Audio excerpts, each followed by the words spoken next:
অবশেষে ২ যুগ পর নিখোঁজ আদিবাসী মহিলা রূপালী হেমব্রমের খোঁজ মিলল রাজস্থানের আশ্রমে। অবশেষে দীর্ঘ ২৪ বছর পর বীরভূমের লাভপুরের লাঘাটা আদিবাসী পাড়ার বাসিন্দা নিখোঁজ রূপালী হেমব্রমের ২০০১ সালের ১৬ই জুন রূপালী হেমব্রম নিখোঁজ হয়ে যান। সেই সময় মানসিক ভারসাম্য হারিয়ে ফেলেছিলেন তিনি। অনেক খোঁজাখুঁজির পরেও মেলেনি তার কোনো হদিশ। অবশেষে বুধবার দুপুরে এক ভিনরাজ্যের ফোন কল নতুন করে আশার আলো দেখালো রূপালীর পরিবারকে। বুধবার দুপুর 12:30 নাগাদ লাঘাটার স্থানীয় এক হোটেল ব্যবসায়ী সুবীর মণ্ডলের মোবাইলে আসে এক অচেনা নম্বর থেকে ফোন। প্রথমে হিন্দিতে কথা হওয়ায় এবং ভিনরাজ্যের নম্বর থেকে কিছুটা দ্বিধায় পড়লেও পরে ফোন রিসিভ করেন তিনি। সেই রিসিভ করতেই জানা যায় ফোনটি করা হয়েছে রাজস্থানের ভরতপুর জেলা থেকে। গুগল ম্যাপে সার্চ করে তারা লাঘাটার এই হোটেলের নম্বর সংগ্রহ করে। ফোনে থাকা ব্যক্তি নিশ্চিত হতে চান এটি পশ্চিমবঙ্গের বীরভূম জেলার লাভপুর থানার লাঘাটা গ্রাম কিনা। কথোপকথনের এক পর্যায়ে উঠে আসে রূপালী হেমব্রমের নাম। তখন ওই হোটেল ব্যবসায়ী সুবীর মণ্ডল রূপালী হেমব্রমের ছবি আদান প্রদান করেন ও রূপালীর পরিবারের সঙ্গে যোগাযোগ করেন। ভিডিও কলে কথা হয় রূপালীর স্বামী বিশু হেমব্রম ও তাদের সন্তানদের সঙ্গে। তারা নিশ্চিত করেন আশ্রমে থাকা মহিলাই রূপালী হেমব্রম। উল্লেখ্য, বর্তমানে রূপালী হেমব্রম রয়েছেন রাজস্থানের ভরতপুর জেলার আপনা ঘর নামক একটি আশ্রমে। মানসিক ভারসাম্যহীন অবস্থায় আশ্রমে পৌঁছানোর পর ধীরে ধীরে নিজের কিছু পরিচয় মনে পড়ে তার। এই সূত্র ধরেই আশ্রম কর্তৃপক্ষ পরিবারের সঙ্গে যোগাযোগের চেষ্টা করেন। দীর্ঘদিন নিখোঁজ থাকায় রূপালীর এক সন্তানের মৃত্যুর পর রূপালীরও প্রয়াণের সমস্ত ধর্মীয় আচার অনুষ্ঠান সম্পূর্ণ করা হয়। বর্তমানে রূপালীর বয়স বছর 60। এদিকে রূপালীর খবর পাওয়ার পরই চাঞ্চল্য ছড়ায় গোটা এলাকায়। খবর পাওয়ার সঙ্গে সঙ্গেই রূপালীর পরিবার ও স্থানীয়রা লাভপুরের বিধায়ক অভিজিৎ সিনহার সঙ্গে যোগাযোগ করেন। তিনি তৎক্ষণাৎ রাজস্থানের আশ্রম কর্তৃপক্ষের সঙ্গে যোগাযোগ করে এবং বিষয়টি নিয়ে গুরুত্ব সহকারে পদক্ষেপ গ্রহণ করেন। দ্রুততার সঙ্গে সিদ্ধান্ত নেওয়া হয় একটি প্রতিনিধি দল রাজস্থানে পাঠানো হবে। তারপরেই এদিনই বিধায়ক সহ 5 সদস্যের একটি প্রতিনিধি দল রওনা দিয়েছেন রাজস্থানের উদ্দেশ্যে। তাদের সঙ্গে রয়েছেন রূপালীর পরিবারের সদস্য আদিবাসী নেতা নারু হেমব্রম। প্রত্যেকেই এখন অপেক্ষায় কবে ফিরবেন রূপালী। দীর্ঘ 2 যুগ ধরে হারিয়ে যাওয়া মাকে ফিরে পাওয়ার আশায় দিন গুনছে তার পরিবার। রূপালীর ফিরে আসা শুধু একটি পরিবারের জন্য নয়, গোটা গ্রামের কাছে যেন এক অলৌকিক ঘটনা। লাভপুর থেকে শুভদীপ গুইয়ের রিপোর্ট, ক্রাইম প্রেস বেঙ্গল নিউজ। তোমরা সবাই দিকে গেছিলে? না, তাহলে কে কে গেছে?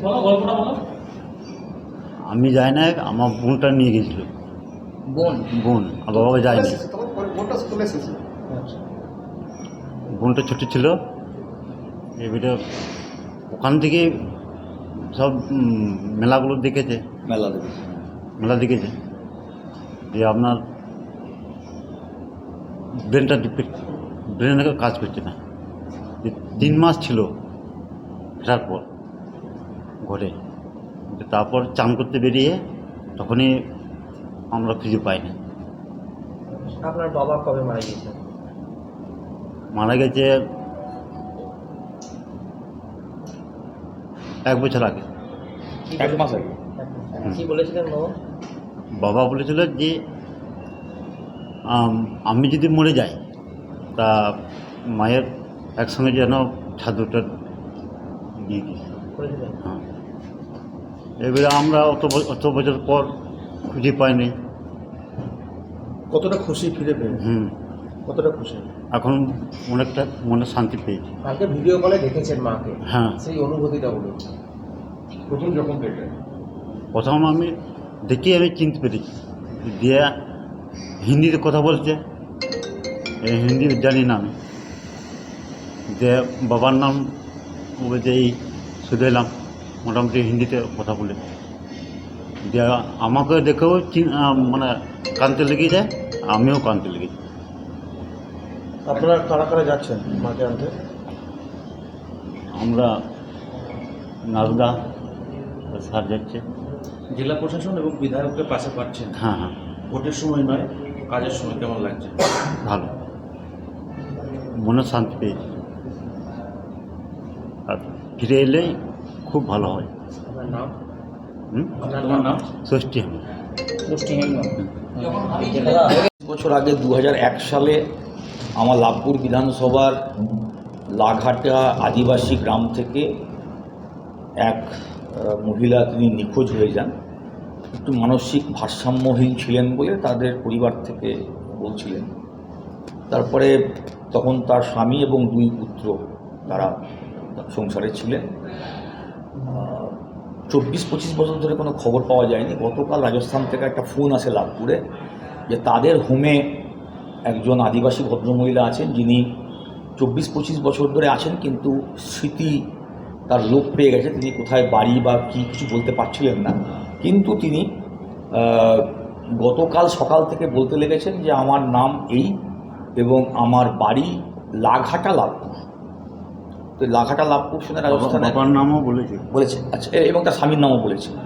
তো তারপরে তারা সেখানে নেটের মাধ্যমে লাঘাটা লাভপুর যখন দেখে, তখন দেখে হ্যাঁ, এটা পশ্চিমবাংলার বীরভূম জেলার লাঘাটা লাভপুর একটি গ্রাম আছে।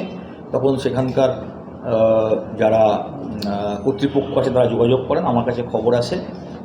তারপরে ভিডিও কলের মাধ্যমে আমার বড় ছেলে, ওনার ষষ্ঠী হেমব্রম, তার সঙ্গে তার দেখা, মানে ভিডিও কলের মাধ্যমে যোগাযোগ হয়। মাও ছেলেকে চিনতে পারে, ছেলেও মাকে চিনতে পারে, এবং গ্রামে যারা আরও বয়স্ক মানুষ আছে তারা সবাই বলে হ্যাঁ, এটাই আমাদের রূপালী যে হারিয়ে গেছিলো, রূপালী হেমব্রম। তো সেই রূপালী হেমব্রম, তো তারপরে আমরা জেলা প্রশাসন এবং ব্লক প্রশাসনের সঙ্গে যোগাযোগ করি এবং আমরা সিদ্ধান্ত নিয়েছি যে আজকে ওনার বড় ছেলে আমাদের ষষ্ঠী হেমব্রম এবং আমাদের আদিবাসী সেলের ব্লক প্রেসিডেন্ট নারু মুর্মু, এদেরকে নিয়ে আমি রাজস্থান রওনা হচ্ছি, এই আশা নিয়ে যে সে আদিবাসী মাকে যাতে তার ছেলেদের সাথে আমরা সুস্থভাবে নিয়ে এসে যোগাযোগ করে দিতে পারি। এটা একটা খুব আনন্দের আমার কাছে যে এতদিন পর আজকে এই একটা 24-25 বছর পর একজন আদিবাসী রমণী অত দূর চলে গেলেন কী করে, এটা এখনও রহস্য। সেখানে না গেলে হয়তো জানতে পারবো না। ভরতপুরে সেই আশ্রমে গেলে হয়তো জানতে পারবো। ভরতপুর রাজস্থানে ভরতপুর, এবং আশ্রমটির নাম আপনাঘর আশ্রম। এবং আপনাদের সকলের শুভেচ্ছা লাগবে, ঈশ্বরের আশীর্বাদ লাগবে, যাতে করে আমরা সবাই মিলে গিয়ে, যুদ্ধের পরিবেশ চলছে আপনারা জানেন, একটা অনেক রকম হয়তো বাধা নিষেধ আছে। তো এখন দেখা যাক, আপনাদের সকলের শুভেচ্ছা নিয়ে আমরা রওনা হচ্ছি। এত বছর পর পরিবারকে ফিরে পাচ্ছে, মানে তার মাকে ফিরে পাচ্ছে, কতটা? ছেলেকে জিজ্ঞেস করুন, তার ছেলে আছে, তার মানে আপনি নিজেও যাচ্ছেন? আমি নিয়ে যাচ্ছি, কারণ এটা আমার দায়িত্বের মধ্যে পড়ে। তার কারণ এরা আদিবাসীরা একদম সাধারণ মানুষ, আপনারা বুঝতে পারছেন তো, এবং ওখানে হয়তো গেলে হিন্দি এবং ইংরেজি ভাষার প্রয়োজন হতে পারে। এনারা তো বুঝতেই পারছেন একদম আমাদের আদিবাসী ভাই, সাধারণ মানুষেরা। তো অত দূরে গিয়ে তো এদের পক্ষে এইরকম একটা, এবং সেখানে কিছু লিগাল কমপ্লিকেশন থাকতে পারে যে সত্যি করে ছেলে কিনা বা ইত্যাদি, সবটা করার জন্য বিধায়ক হিসেবে আমার দায়িত্ব যে অন্তত এদের সঙ্গে থেকে নিয়ে গিয়ে আমার দায়িত্বটা পালন করা। বেশ, ছেলেকে